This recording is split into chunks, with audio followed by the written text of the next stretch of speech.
primer impulso es correr. ¿Pero hacia dónde? Reza porque no existen mañana. Para todos los que mueren, nunca habrá un mañana. No saben dónde esconderse, cómo salvarse, cómo sobrevivir. Los cuerpos se amontonan. Una tormenta de fuego, violencia y locura. Es la terrible venganza de Dios. Es la peste negra del medievo, el peor desastre biológico de la historia de la humanidad. Es, según el testimonio de un testigo, el fin del mundo. La peste negra, episodio 2. 1348, Londres, Inglaterra. A mediados del siglo XIV, la peste negra, después de trazar un sendero de destrucción desde Sicilia hasta Inglaterra, alcanza su clímax. 1348, Pistoia, Italia. Con la seguridad de que Dios está castigando al mundo por su maldad, las autoridades deciden que la ciudad debe purgar los pecados cometidos. Lo primero será reformar las ordenanzas. Se prohíbe el juego, las blasfemias, las prostitutas son enviadas a las afueras. Hay que imponer la decencia. Quizá así se pueda ahuyentar la peste.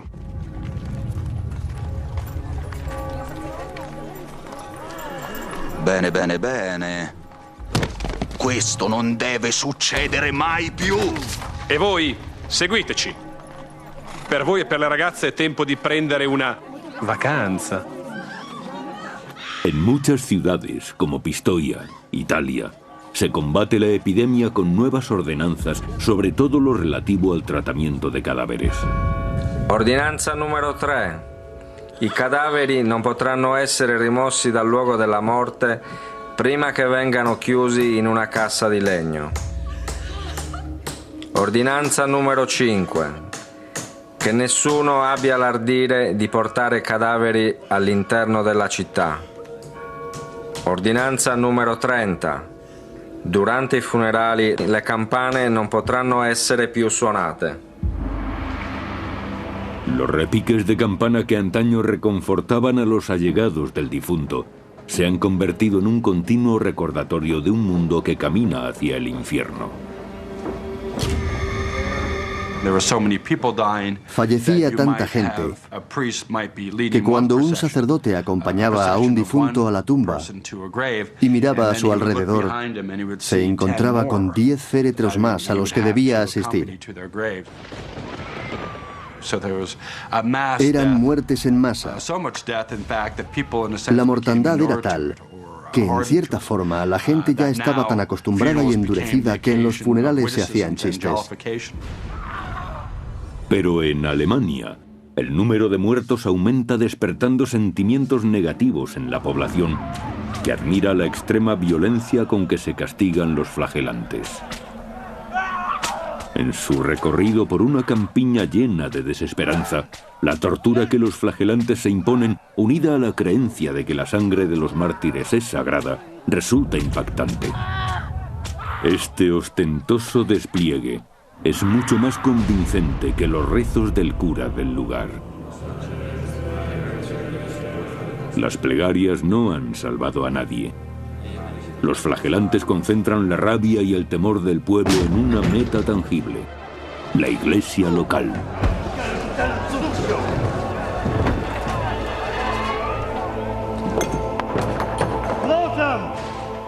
Creyéndose dotados de gracia divina, a través del sacrificio de su sangre, los flagelantes deciden realizar milagros en nombre de Cristo. Según algunos flagelantes, los niños fallecidos podían revivir en su seno. Y la leyenda de animales que hablaban era otro milagro famoso, adjudicado a los flagelantes.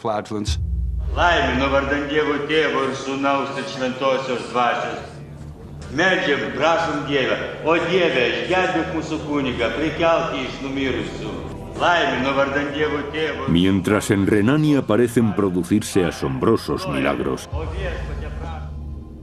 en Aviñón, La capital de la cristiandad mueren 400 personas cada día.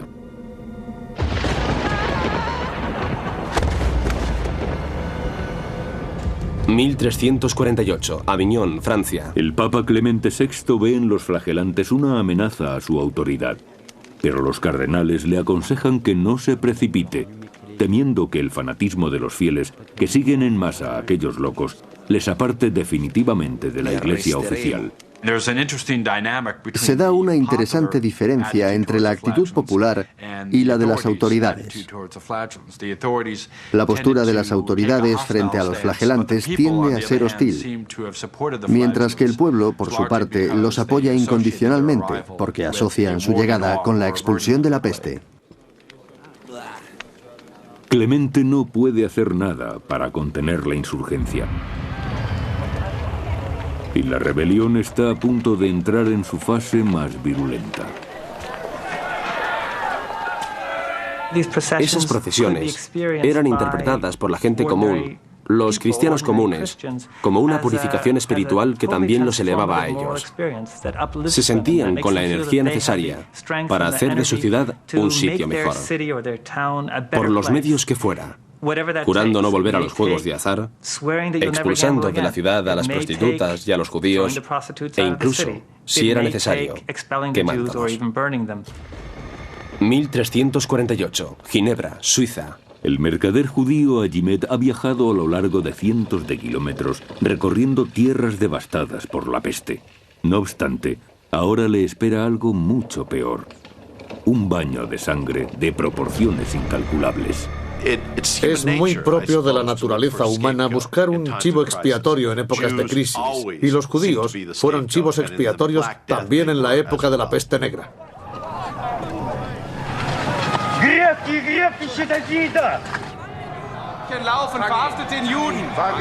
Para los flagelantes resulta fácil trasladar sus críticas a la Iglesia hacia los judíos.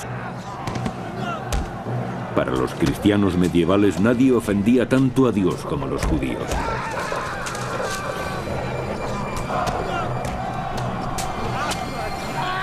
Hay innumerables referencias a libelos que difamaban a los judíos, toda una historia de persecuciones perpetradas por los cristianos durante la Edad Media.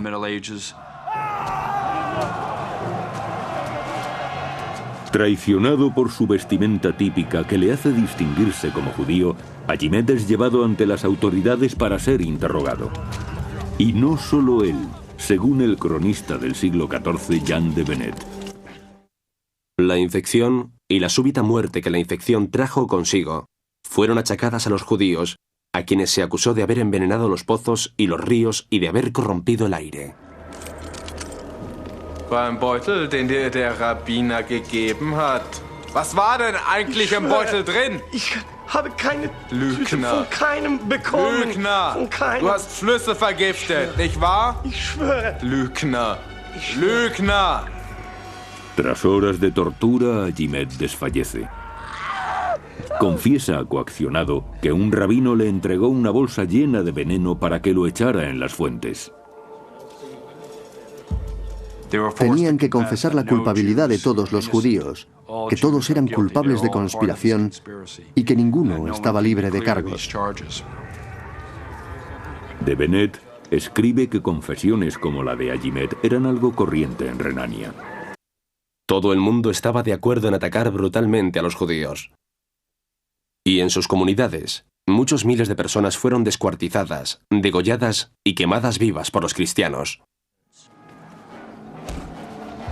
1349, Estrasburgo, Francia. Lo que los envenenaba era la presencia de los judíos. La presencia de los judíos se debía a una moral errónea. Tolerarlos era un pecado. Esta era la razón de aquel proceder.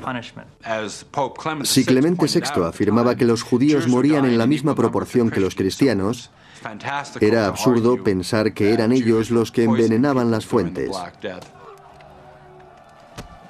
Las exhortaciones papales son desoídas. El día de San Valentín de 1349, los ciudadanos de Estrasburgo consiguen reunir a 2000 judíos. Todos arden en la hoguera. Esta atrocidad se repite en más de 15 ciudades de Alemania y Suiza. Las gentes de Europa han sido envenenadas, sí, pero no por ninguna conspiración judía, sino por el miedo, el odio y la ignorancia. El efecto de esta combinación letal y descontrolada se extiende aún más rápidamente que la muerte negra.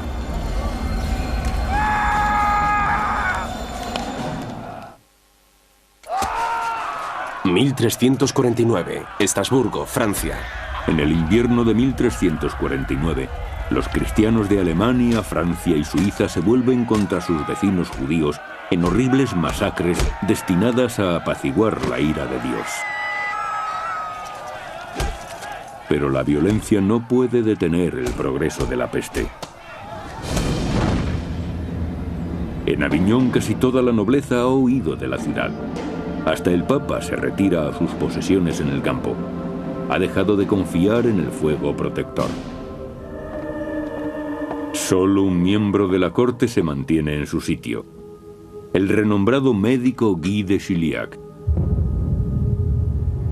Pero la enfermedad investigada por el médico se acerca peligrosamente a su propio hogar. Chilliac continuó asistiendo a los enfermos de Aviñón hasta que él mismo fue víctima de la peste.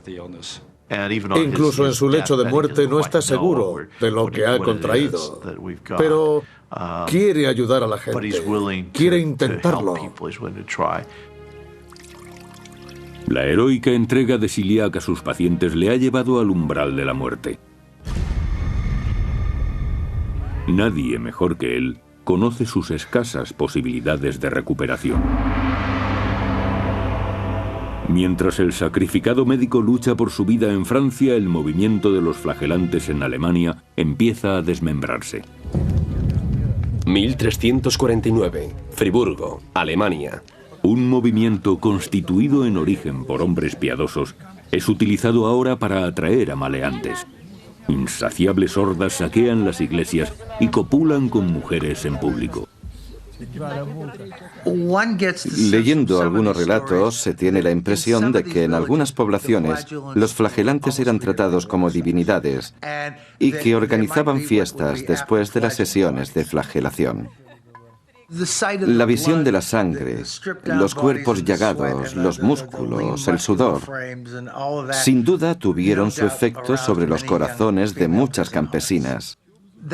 Y en aquellos momentos de emoción, la tensión se desbordaba.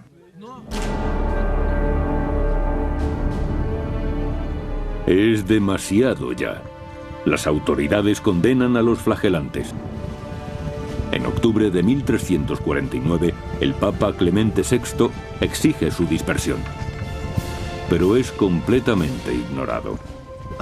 La Iglesia tenía que buscar el medio de detener el movimiento de los flagelantes. Así pues, son arrestados o apartados de la circulación por los soldados.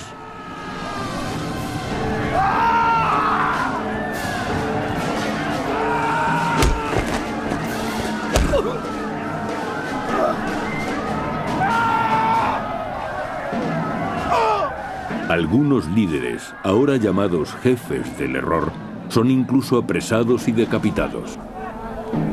Wir befinden dich für schuldig. Du hast Unglauben verbreitet. Du bist zum Tode verurteilt. Soll Gott deine Seele schützen.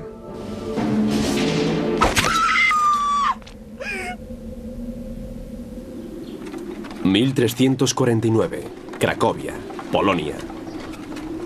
Pero a pesar de la desaparición del movimiento de los flagelantes, gran parte de Europa sigue siendo violentamente hostil a la maltrecha comunidad judía.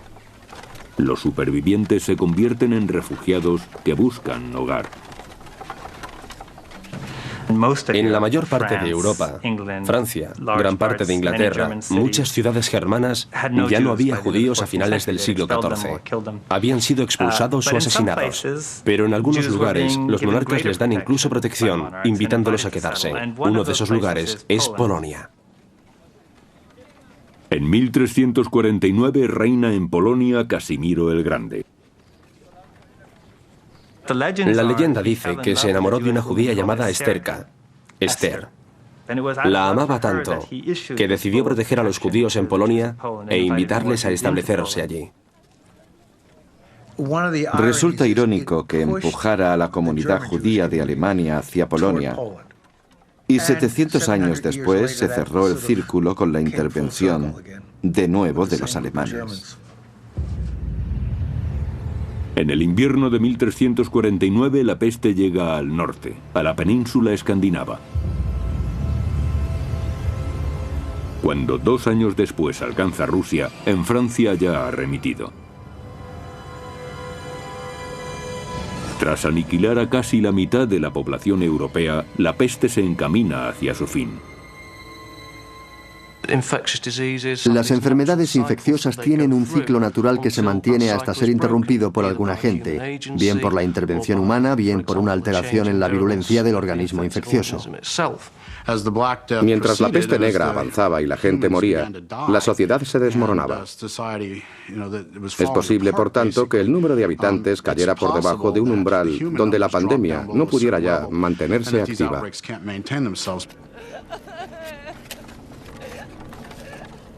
La magnitud de las cifras de víctimas es tan enorme que excede a la imaginación humana.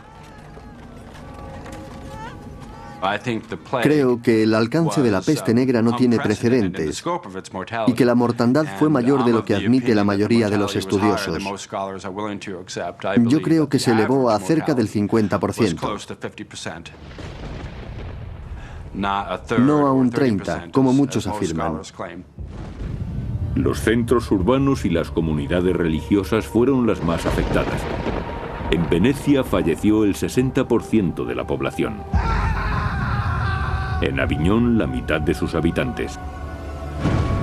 En el monasterio de Montpellier, donde había estudiado Guy de Chiliac, solo queda una decena de los 140 monjes que había en origen. En Inglaterra se registra una pérdida de 2 millones de almas, la tercera parte de la población total del país. Pero Eduardo III sobrevive, así como otros nobles que se han refugiado en sus apartadas propiedades campestres. La tasa de mortandad entre las clases altas es algo menor, porque estas personas tenían la posibilidad de trasladarse y salir del área urbana, de la ciudad. Podían refugiarse en sus castillos o casas de campo, en un ambiente que era menos favorable a la naturaleza contagiosa de la epidemia. El Papa Clemente VI, que había abandonado Aviñón durante el primer brote, también está vivo y en buenas condiciones físicas. Más asombrosa es la recuperación de su médico Guy de Chiliac. En su diario leemos: hacia el final de la enfermedad tuve mucha fiebre y una hinchazón en la ingle. Estuve enfermo cerca de 6 semanas. Cuando el absceso estuvo maduro, lo traté con higos y cebolla cocida mezclada con levadura y mantequilla. Y sané, a Dios gracias. C'est un miracle, mon ami. Il faut que nous allons prier. Pero para muchos la supervivencia representa un coste terrible. Han perdido tanto que se preguntan si merece la pena seguir viviendo. Ibn Khaldun, historiador árabe del siglo XIV, lamenta las repercusiones del mal. La pandemia engulló lo que había de bueno en la civilización y lo consumió. El mundo cambió. Imagínense cómo debió afectar a la sociedad la pérdida de 15 millones de personas. Piensen en su impacto sobre la Iglesia, la ciencia, la medicina, el arte, la literatura. ¿Y si hubiéramos perdido a un Leonardo da Vinci? ¿Y si nos hubiéramos quedado sin las obras de Miguel Ángel a causa de la peste negra?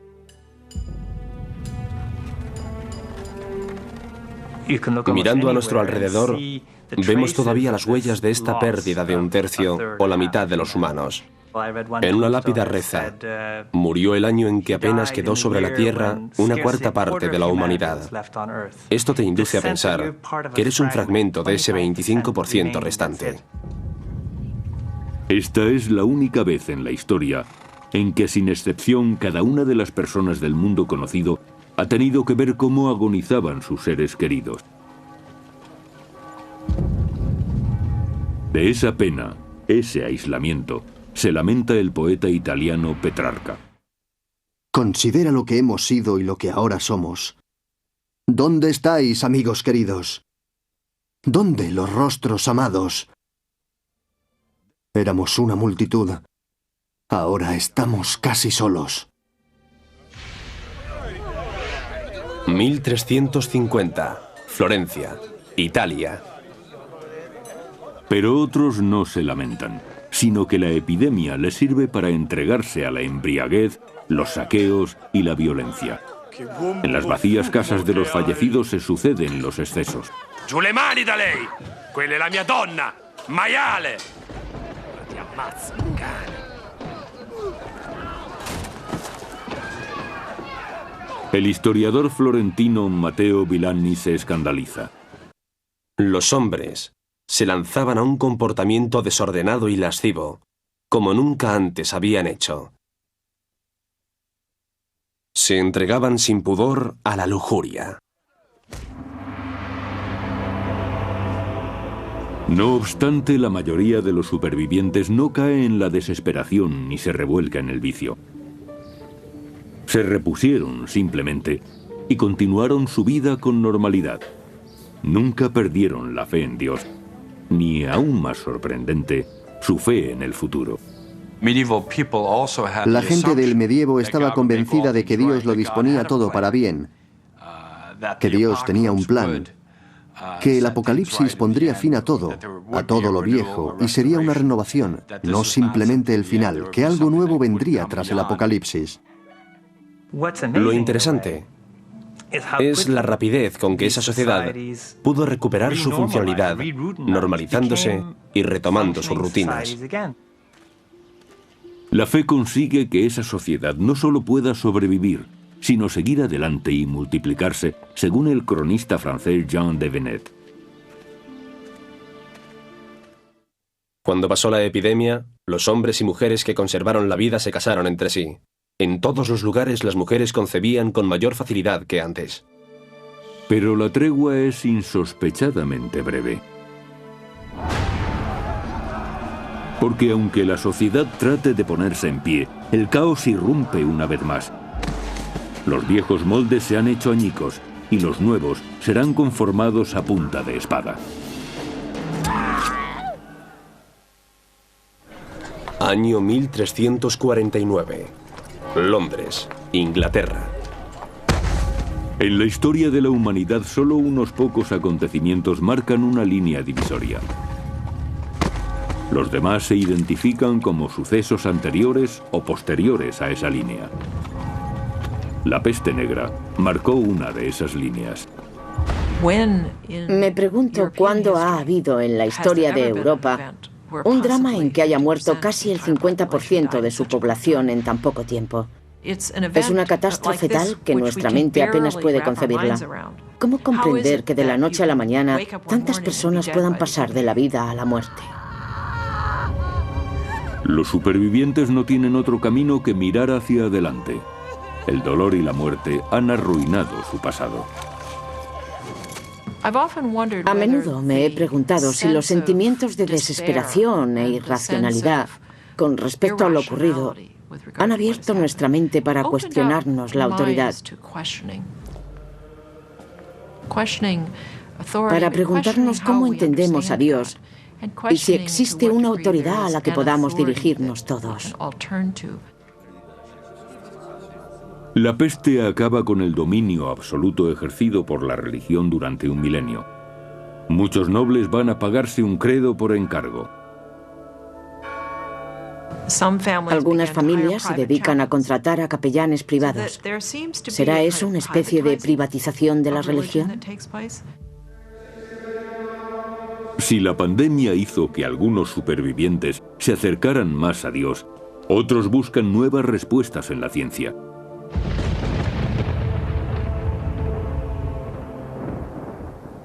En Aviñón, el superviviente Guy de Chilliac se siente impelido a escribir su obra maestra, La cirugía magna.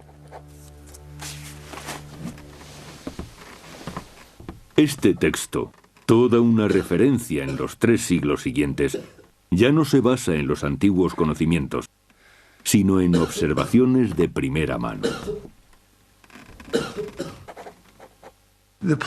La peste negra tuvo un impacto importante en la práctica de la medicina, porque cuando estalló la epidemia, el médico universitario era sobre todo un internista y no practicaba la medicina clínica. Sus conocimientos eran solo teóricos. Pero después de la debacle, la medicina se hizo experimental. En la campiña italiana tiene lugar otra transformación. Antes de la pandemia, las hambrunas eran algo normal.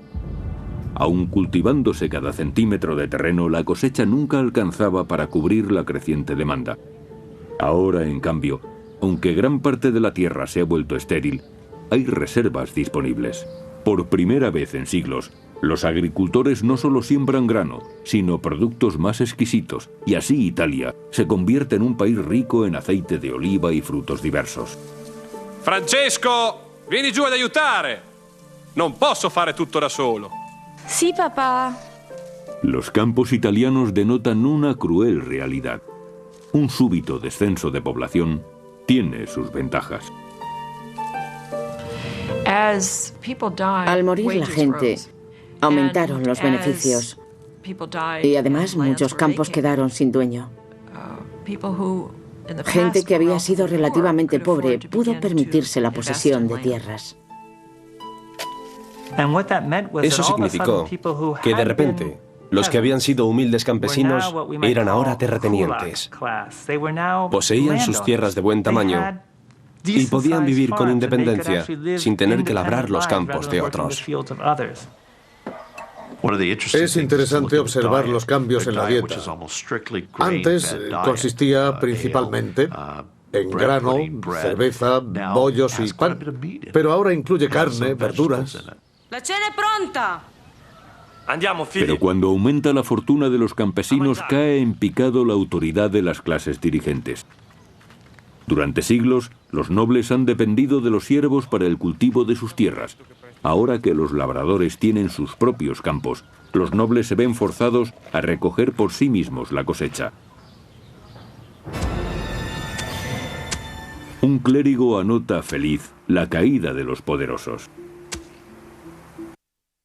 Los hombres de la Iglesia, los caballeros y otros notables se han visto obligados a arar la tierra en persona, a sembrar el grano y recoger la cosecha para ganarse el pan. Ma che stai facendo?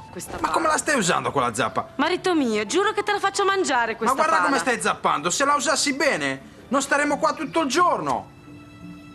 1357, Valle del Loira, Francia. Muchos nobles venidos a menos se niegan a rebajarse a las labores del campo. Prefieren buscar fortuna como se hacía antiguamente, mediante la espada. Se dio el caso de que muchos soldados estaban ociosos.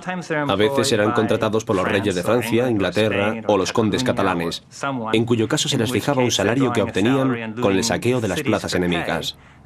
A veces no encontraban trabajo y saqueaban las ciudades para alimentarse. Para compensar la reducción de sus ejércitos, los caballeros establecieron nuevas reglas para el arte de la guerra, y nació la guerra de guerrillas y el pillaje. Todos esos hombres desmilitarizados que recorrían los campos estaban ávidos de pillaje. De entonces proceden prácticas como la de arrancar el cuero cabelludo al enemigo, por ejemplo.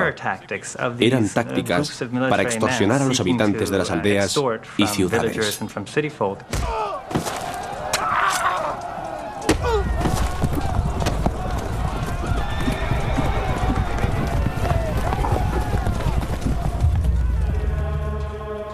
1357, Roma, Italia. Por otra parte, la disminución de la mano de obra repercute también en tareas pacíficas, tales como el comercio y la industria. La muerte de tantas personas obligó a los supervivientes a construir máquinas que ahorrasen trabajo, como la prensa. Antes, las industrias que se apoyaban en el exceso de mano de obra humana, como la textil, contaban con cantidad de campesinos sin trabajo y sin tierra, porque había demasiada gente para la tierra disponible. Ahora, tienen que recurrir a soluciones tecnológicas como el molino.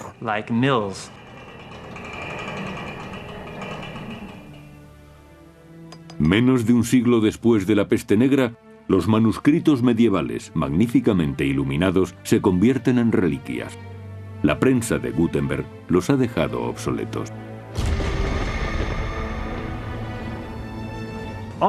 Todas las industrias que ahora asociamos a la industrialización posterior dan en realidad sus primeros pasos a finales del siglo XIV y, en parte, surgen como respuesta a la crisis de mano de obra causada por la peste.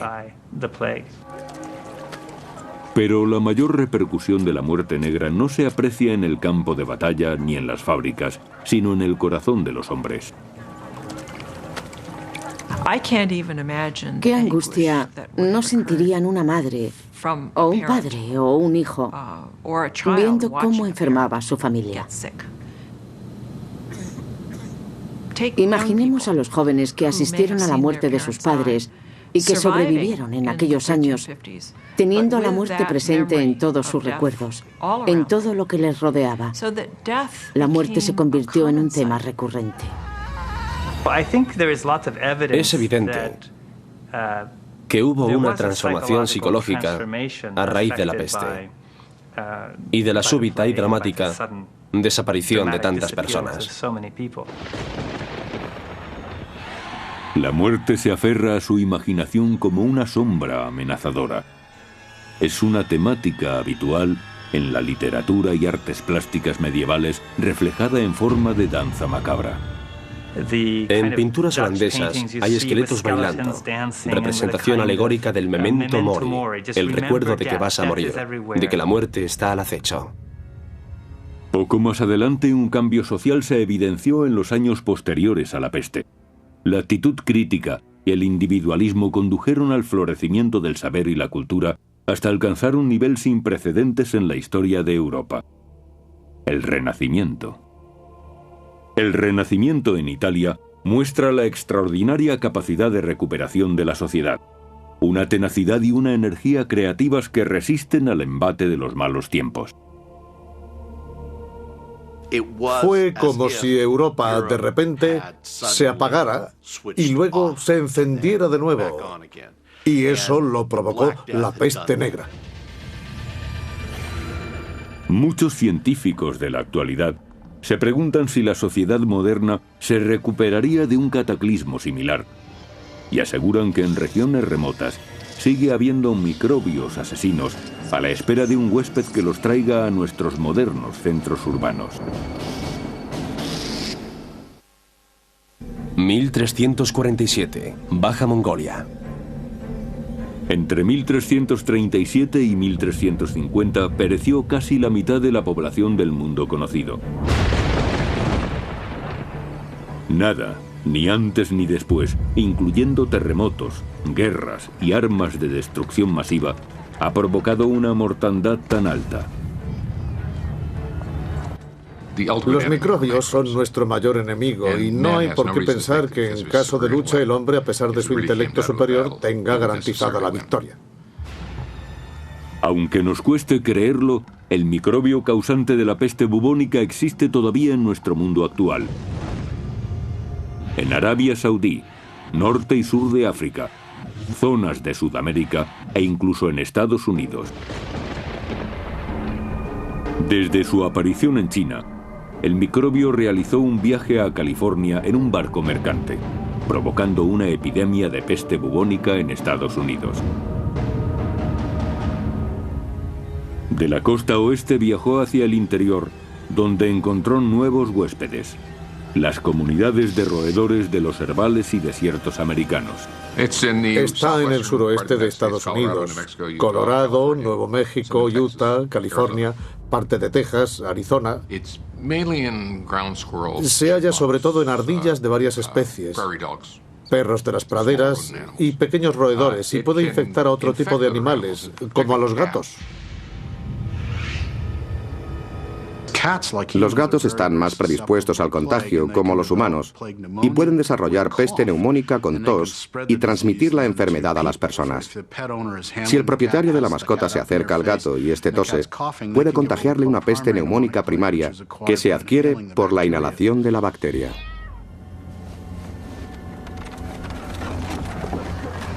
Cuando la peste negra asoló Europa en el siglo XIV, lo único que se podía hacer para combatirla era rezar. Ahora, los antibióticos pueden curar la peste bubónica siempre que se detecte a tiempo. 2005, MD, Laboratorio de Enfermedades Infecciosas. Lo primero es indagar en la vida del enfermo, saber si éste estuvo expuesto a la tos de otra persona, y las dos partes reciben antibióticos profilácticos para evitar que la enfermedad se extienda. Yersinia pestis, el bacilo causante de la peste bubónica, hoy es bien conocido. Lo que más preocupa a los microbiólogos son los asesinos microscópicos desconocidos, enfermedades que nunca antes se han visto y que podrían extenderse entre la población.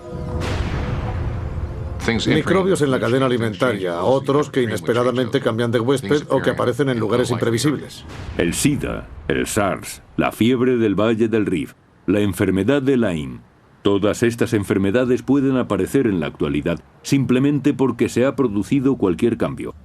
A los microbios se les da una oportunidad y ellos la aprovechan. La enfermedad de Lyme brotó durante la tala de unos bosques del noreste porque se pretendía edificar allí.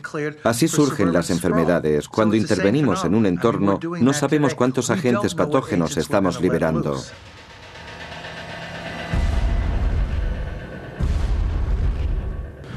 ¿Y si el virus del ébola se asentara en la costa este de Estados Unidos? Sería muy grave. Para este virus no hay tratamiento y se contagia de los pacientes a sus cuidadores. Familiares, médicos, enfermeros, todos caen bajo sus efectos. A eso precisamente se debe su peligrosidad.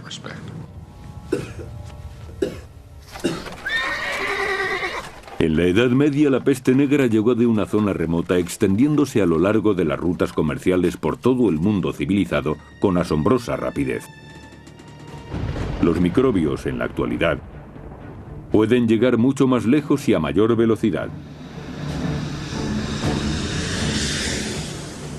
Piensen en los largos viajes que podemos hacer hoy en día y verán que cualquier virus puede llegar a un lugar remoto en un tiempo récord. No necesita utilizar ningún agente ni ninguna pulga. No tiene que hacer nada.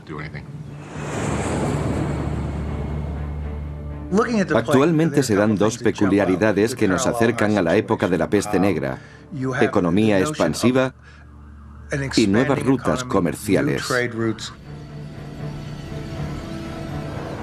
Hay que darse cuenta de que cada año se trasladan de unos países a otros unos 500 millones de personas en vuelos internacionales. 500 millones al año. 70 millones de personas trabajan fuera de su país. Son cifras asombrosas que indican el tráfico de viajeros, la velocidad de este tráfico y la gran densidad de la población. Unámoslo todo y resultará algo estremecedor. 1348, Avignon, Francia. Obstaculizados por la religión y la superstición, los científicos medievales como Guy de Chauliac no estaban en absoluto preparados para la muerte negra. Muchos expertos temen que en el caso de enfrentarse a una epidemia catastrófica, la ciencia moderna se vería sorprendida de la misma forma. Si se presentara una epidemia como la peste del siglo XIV, con la gente muriendo en sus casas, en la calle y por todas partes, no estoy seguro de que supiéramos combatirla. Confío en que lo haríamos mejor que en la Edad Media, pero me temo que no mucho mejor. Nuestro sistema de producción no tiene capacidad para asumir un alto desempleo ni la desprotección ante un mal. No tenemos las bases para enfrentarnos a algo así.